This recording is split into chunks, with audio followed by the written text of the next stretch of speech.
नमस्कार दोस्तों, स्वागत है आपका हमारे चैनल स्टडी विथ पीके में। जी हाँ दोस्तों, आज हम देखेंगे आपके आगामी एग्जाम के लिए मोस्ट एमपी क्वेश्चन, जिसके अंतर्गत दोस्तों हम एमपी जीके के most MP question plus current affair के मोस्ट एमपी क्वेश्चन और जितने भी क्वेश्चन दोस्तों जो कि एग्जाम में रिपीट होते हैं लगातार, वो सभी को आज इस मॉडल पेपर में देखेंगे। बहुत ही इंपॉर्टेंट क्वेश्चन होंगे दोस्तों आपके आगामी एग्जाम से रिलेटेड।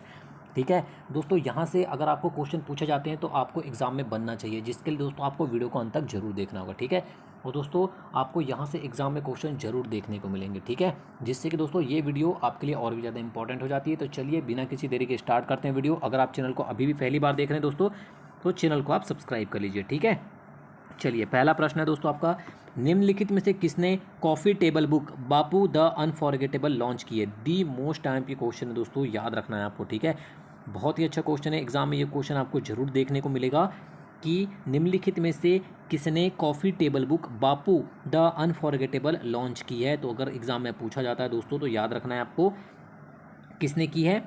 मनीष सिसोदिया ने की है। ऑप्शन नंबर डी आपका आंसर हो जाएगा दोस्तों। एग्जाम में यह क्वेश्चन जरूर आपको देखने को मिल सकता है। ठीक है, तो याद रख के जाना है आपको। मध्य प्रदेश में दादाजी दरबार कहाँ पर है? ये क्वेश्चन दोस्तों एमपी जीके के अंतर्गत आपको लगातार पूछा जाता है, तो याद रखिएगा दोस्तों। मध्य प्रदेश में दादाजी दरबार जो है वो खंडवा में स्थित है। ठीक है, ऑप्शन नंबर ए आपका आंसर हो जाएगा, खंडवा जिले में स्थित है। अगर एग्जाम में पूछा जाता है तो याद रखिएगा, और एग्जाम में काफ़ी बार ये क्वेश्चन रिपीट भी हुआ। ठीक है, चलिए आगे बढ़ते हैं। निम्नलिखित में से कौन the very extremely most notorious your tales for kids नामक पुस्तक के लेखक हैं? बहुत अच्छा क्वेश्चन दोस्तों, ये भी क्वेश्चन आपको एग्जाम में श्योर है कि पूछा जा सकता है। ठीक है, तो याद रखिएगा दोस्तों, इसके जो लेखक हैं वो है आनंद नीलकांतन। नाम याद रखना है दोस्तों आपको, आनंद नीलकांतन। ठीक है, याद रखिएगा, ऑप्शन नंबर बी आपका आंसर हो जाएगा। बहुत अच्छे अच्छे क्वेश्चन दोस्तों, एग्जाम के लिए मोस्ट टाइम पे क्वेश्चन हैं। ठीक है, चलिए आगे बढ़ते हैं। स्वामित्व योजना के पहले चरण में लाभार्थी के रूप में कितने राज्यों को चुना गया है? दी मोस्ट टाइम पे क्वेश्चन, एग्जाम में ये क्वेश्चन आपको जरूर पूछा जाएगा दोस्तों कि स्वामित्व योजना के पहले चरण में लाभार्थी के रूप में कितने राज्यों को चुना गया है। तो याद रखिएगा दोस्तों, आपको याद रखना है 6 राज्यों को चुना गया है। अब कौन कौन से राज्य हैं वो? उत्तर प्रदेश, हरियाणा, महाराष्ट्र, मध्य प्रदेश, उत्तराखंड और कर्नाटक। ये 6 राज्य को चुना गया है स्वामित्व योजना के पहले चरण में लाभार्थी के रूप में। ठीक है, याद रहेगा दोस्तों आपको, ऑप्शन नंबर सी याद रखिएगा। देखिए यही क्वेश्चन है जो आपको एग्जाम में सिलेक्शन की ओर लेकर जाएंगे। ठीक है, हाल ही में किस शहर की लोकल ट्रेन में भारतीय रेल आयोग ने मोबाइल ट्रेन रेडियो संचार प्रणाली शुरू की है? देखिए कितना इंपॉर्टेंट क्वेश्चन है। ठीक है, हाल ही में आपको बताना है कि वह कौन सा शहर है जहाँ की लोकल ट्रेन में भारतीय रेल आयोग ने मोबाइल ट्रेन रेडियो संचार प्रणाली शुरू की है। ठीक है, तो वो शहर है दोस्तों आपको मुंबई। ऑप्शन नंबर सी आपका आंसर हो जाएगा दोस्तों, मुंबई शहर है वो। ठीक है, याद रख के जाइएगा एग्जाम में, बहुत अच्छे क्वेश्चन है। चलिए आगे बढ़ते हैं। भारत की पहली स्वदेशी एंटी रेडिएशन मिसाइल का नाम बताइए जिसे हाल ही में डीआरडीओ द्वारा सफल उड़ान परीक्षण किया गया। ठीक है, आपको बताना है भारत की पहली स्वदेशी एंटी रेडिएशन मिसाइल का नाम बताना है दोस्तों। याद रखिएगा, रुद्रम याद रखना है आपको। ठीक है, ऑप्शन नंबर डी आपका आंसर हो जाएगा, रुद्रम याद रखना है आपको। ठीक है, चलिए आगे बढ़ते हैं दोस्तों, देख लेते हैं नेक्स्ट क्वेश्चन क्या है। मध्य प्रदेश के कितने तहसीलों को 2011 की जनगणना का आधार बनाया गया? ठीक है, आपको बताना दोस्तों कि मध्य प्रदेश की कितनी तहसीलों को 2011 की जनगणना का आधार बनाया गया। तो याद रखिएगा 342 तहसीलों को बनाया गया था। ठीक है, 2011 की जनगणना का आधार, तो ऑप्शन नंबर ए आपका आंसर हो जाएगा। ठीक है, 342। भारत में राष्ट्रीय डाक सप्ताह कब से कब तक मनाया जाता है? आपको बताना दोस्तों कि भारत में राष्ट्रीय डाक सप्ताह जो है, अगर एग्जाम में पूछा जाता है दोस्तों तो याद रखिएगा 9 से 15 अक्टूबर तक मनाया जाता है। ठीक है, राष्ट्रीय डाक सप्ताह 9 से 15 अक्टूबर, याद रख के जाइएगा एग्जाम में, बहुत अच्छा क्वेश्चन है दोस्तों। ताम्रपाषाण संस्कृति से संबद्ध स्थल कायथा निम्न में से किसके समीप है? एमपीजीके के अंतर्गत लगातार ये क्वेश्चन पूछा जाता है दोस्तों, याद रखिएगा। ताम्रपाषाण संस्कृति से संबद्ध स्थल जो कायथा है, यह दोस्तों उज्जैन के समीप है। ठीक है, उज्जैन के समीप स्थित है, तो ऑप्शन नंबर डी आपका आंसर हो जाएगा, उज्जैन। ठीक है, याद रख के जाइएगा एग्जाम में। विश्व मानसिक स्वास्थ्य दिवस 2020 का विषय क्या है? बहुत अच्छा क्वेश्चन दोस्तों, आपको ऐसे क्वेश्चन को बिल्कुल इग्नोर नहीं करना है, स्किप नहीं करना है, बिल्कुल इनको पढ़ के जाना है एग्जाम में, जिससे कि दोस्तों आप अच्छा स्कोर कर सकें और सिलेक्शन के और भी करीब पहुंच सके। ठीक है, तो दोस्तों याद रखिएगा, विश्व मानसिक स्वास्थ्य दिवस 2020 का अगर विषय एग्जाम में पूछा जाता है मेंटल हेल्थ फॉर ऑल। ठीक है, ऑप्शन नंबर बी आपका आंसर हो जाएगा दोस्तों। मेंटल हेल्थ फॉर ऑल जो है विश्व मानसिक स्वास्थ्य दिवस 2020 का विषय है। ठीक है, प्रत्येक जिले में तारामंडल स्थापित कर मध्य प्रदेश ने देश में कौन सा स्थान प्राप्त किया है। ठीक है, आपको बताना है कि मध्य प्रदेश द्वारा दोस्तों कौन सा स्थान प्राप्त किया गया है प्रत्येक जिले में तारामंडल स्थापित करके। तो दोस्तों बिल्कुल याद रखिएगा, पहला स्थान प्राप्त किया है मध्य प्रदेश ने। ठीक है, ऑप्शन नंबर ए आपका आंसर हो जाएगा पहला। ठीक है, चलिए आगे बढ़ते हैं दोस्तों। याद रहेगा आपको, हर एक प्रश्न को भूलना नहीं है, बिल्कुल याद रख के जाना है। निम्नलिखित में से किस राज्य ने हाल ही में मुख्यमंत्री सौर स्वराज योजना स्वरोजगार योजना शुरू की है। ठीक है, आपको बताना है कि वह कौन सा राज्य है जिसमें हाल ही में मुख्यमंत्री सौर स्वरोजगार योजना शुरू की है। वो राज्य है दोस्तों आपका उत्तराखंड। ठीक है, याद रखिएगा, उत्तराखंड राज्य है जिसने हाल ही में मुख्यमंत्री सौर स्वराज योजना शुरू की है। ऑप्शन नंबर बी आपका आंसर हो जाएगा। पश्चिम मध्य रेलवे जोन का मुख्यालय कहाँ पर स्थित है। एमपीजीके के अंतर्गत ये क्वेश्चन आपको जरूर पूछा जाएगा दोस्तों, याद रखिएगा, जबलपुर में स्थित है पश्चिम मध्य रेलवे जोन का मुख्यालय। ठीक है, याद रहेगा आपको कहाँ स्थित है, जबलपुर में स्थित है। अंतर्राष्ट्रीय रेड पांडा दिवस IRPD, ठीक है, याद रखिएगा कब मनाया जाता है दोस्तों प्रतिवर्ष। अगर एग्जाम में पूछा जाएगा तो बिल्कुल याद रखना है दोस्तों आपको, सितंबर के तीसरे शनिवार को मनाया जाता है। ठीक है, ऑप्शन नंबर सी आपका आंसर हो जाएगा, सितंबर के तीसरे शनिवार को मनाया जाता है अंतर्राष्ट्रीय रेड पांडा दिवस। ठीक है, अगर एग्जाम में पूछा जाएगा दोस्तों तो याद रखना है आपको।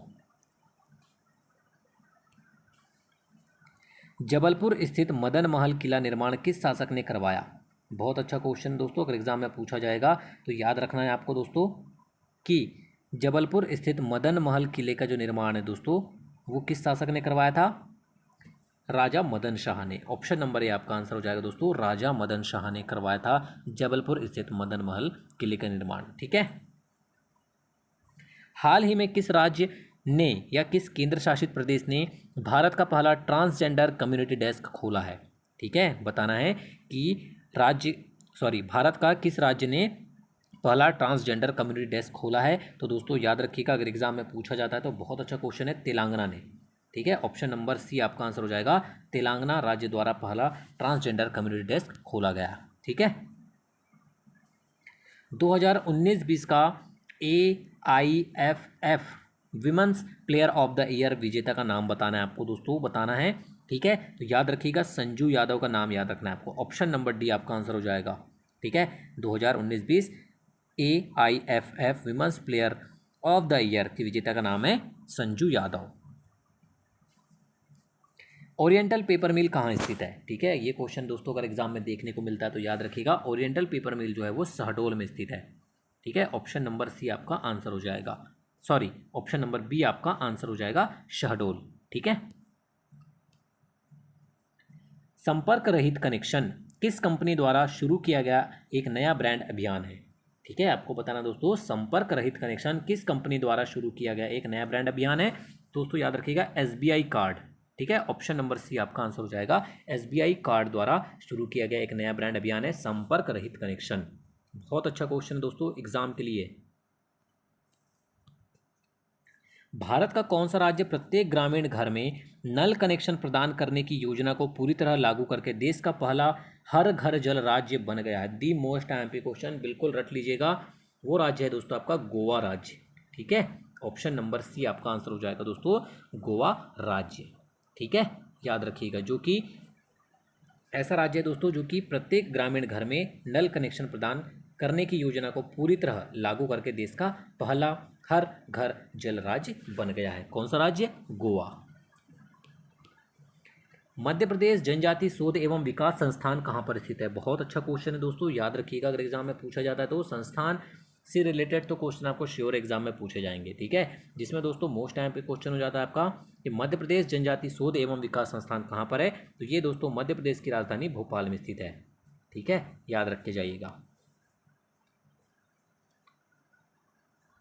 जन औषधि दिवस या जेनेरिक मेडिसिन डे का PM मोदी द्वारा कब संबोधन किया गया। बहुत अच्छा क्वेश्चन है दोस्तों, याद रखिएगा, एग्जाम में पूछा जाता है तो 7 मार्च को किया गया संबोधन। ठीक है, ऑप्शन नंबर डी आपका आंसर हो जाएगा 7 मार्च। ठीक है, अगर एग्जाम में पूछा जाता है दोस्तों तो आपको पता होना चाहिए। ठीक है दोस्तों, याद रहेगा आपको। ठीक है, जन औषधि दिवस या जेनरिक मेडिसिन डे का पीएम मोदी द्वारा कब संबोधन किया गया था? तो याद रखना है आपको 7 मार्च। ठीक है, 7 मार्च 2021 को किया गया। ऑप्शन नंबर डी आपका आंसर हो जाएगा। आगे बढ़ते हैं। इनमें से किसे चिकित्सा शिक्षा के लिए आईजी नोबेल पुरस्कार 2020 से सम्मानित किया जाएगा? बहुत अच्छा क्वेश्चन दोस्तों, याद रखिएगा। इनमें से जिसे चिकित्सा शिक्षा के लिए आईजी नोबेल पुरस्कार 2020 से सम्मानित किया जाएगा वो हैं आपके Narendra Modi. Option number D आपका आंसर हो जाएगा, प्रधानमंत्री नरेंद्र मोदी। ठीक है, मध्य प्रदेश की पहली महिला मुख्य सचिव कौन थी? बहुत अच्छा क्वेश्चन दोस्तों, अगर एग्जाम में पूछा जाता है तो याद रखिएगा। मध्य प्रदेश की महिला मुख्य सचिव कौन थी? Nirmala Buch. Option number B आपका आंसर हो जाएगा, निर्मला बुच। ठीक है, चलिए आगे बढ़ते हैं, देख लेते हैं नेक्स्ट क्वेश्चन क्या है। निम्नलिखित में से किसे भारत के पहले घरेलू पेशेवर बैडमिंटन ब्रांड ट्रांसफर के लिए ब्रांड एम्बेसडर बनाया गया है? ठीक है, आपको बताना है किसे भारत के पहले घरेलू पेशेवर बैडमिंटन ब्रांड ट्रांसफॉर्म के लिए ब्रांड एम्बेसडर बनाया गया है दोस्तों। याद रखिएगा, चेतन आनंद को बनाया गया है। ऑप्शन नंबर सी आपका आंसर हो जाएगा। बहुत अच्छा क्वेश्चन है, एग्जाम के लिए बिल्कुल रट लीजिएगा। ठीक है, मध्य प्रदेश में राज्य स्तरीय स्वायत्त मिशन आरंभ करने का मुख्य उद्देश्य है? ठीक है, आपको बताना है राज्य स्तरीय स्वायत्त मिशन आरंभ करने का जो मुख्य उद्देश्य है दोस्तों मध्य प्रदेश में, वो प्राथमिक शिक्षा को बढ़ावा देना है। ठीक है, ऑप्शन नंबर ए आपका आंसर हो जाएगा। इसका जो मुख्य उद्देश्य है वो क्या है? प्राथमिक शिक्षा को बढ़ावा देना। ठीक है, वर्ष 2020 में वर्ल्ड हैबिटेट डे किस दिन मनाया गया? ठीक है, आपको बताना है कब मनाया गया दोस्तों। तो याद रखिएगा 5 अक्टूबर को मनाया गया। वर्ष 2020 में 5 अक्टूबर को मनाया गया world habitat day. Option number C आपका आंसर हो जाएगा। ठीक है, निम्नलिखित में से मध्य प्रदेश के किस मुख्यमंत्री का कार्यकाल न्यूनतम रहा है? बहुत अच्छा क्वेश्चन दोस्तों, याद रखिए, काफ़ी बार एग्जाम में पूछा जाता है। राजा नरेश चंद्र का जो कार्यकाल है दोस्तों वो मुख्यमंत्री के रूप में सबसे न्यूनतम रहा है मध्य प्रदेश में। ठीक है, चलिए आगे बढ़ते हैं। जैन तीर्थ स्थल मुक्तागिरी किस जिले में स्थित है? काफ़ी बार एग्जाम में ये क्वेश्चन पूछा जाता है दोस्तों, याद रखिएगा। मुक्तागिरी अगर पूछा जाए किस जिले में स्थित है तो आपको बैतूल जिले का नाम याद रखना है। ठीक है, जैन तीर्थस्थल मुक्तागिरी जो है वो बैतूल जिले में स्थित है। राजघाट बांध किस नदी पर निर्मित है? बहुत अच्छा क्वेश्चन दोस्तों, अगर एग्जाम में पूछा जाता है तो याद रखिएगा कि राजघाट बांध जो है वो बेतवा नदी में स्थित है। ठीक है, ऑप्शन नंबर डी आपका आंसर हो जाएगा, बेतवा नदी। तो ये थे दोस्तों आज के मोस्ट आईएमपी क्वेश्चन जो कि आपके एग्जाम से रिलेटेड है। वीडियो को अंत तक देखने के लिए धन्यवाद।